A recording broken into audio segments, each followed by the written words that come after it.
મહેસાણામાં નવી સેઢાવી ગામ નજીક રહેતા પરિણીત યુવકની નસબંધી કાંડનો મામલો ભારે ગરમાયો છે। ત્યારે મહેસાણા જિલ્લા કોંગ્રેસે રેલી યોજી ખોટા નસબંધી કાંડ મુદ્દે વિરોધ નોંધાવ્યો હતો। જિલ્લા કોંગ્રેસે રેલી જિલ્લા સેવા સદન ખાતે જોઈ અધિક કલેક્ટરને નસબંધી મુદ્દે આવેદનપત્ર આપ્યું હતું। તેમના મતે ખોટા નસબંધી ઓપરેશનમાં તમામ જવાબદારો સામે કાયદેસરની કાર્યવાહી કરવામાં આવે તો મહેસાણામાં નસબંધી કાંડ મુદ્દે કોંગ્રેસનો વિરોધ જોવા મળી રહ્યો છે।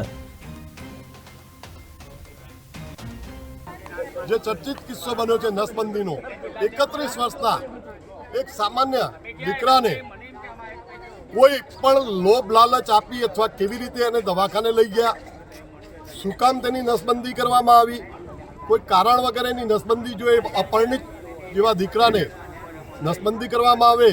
તાજેતરમાં આજે જ એક સાપ્તાહિકમાં છાપામાં મેં જોયું કે બીજા 2 કેસ પણ આવ્યા છે। મેં એક દર્દી તો ભાગી ગયો।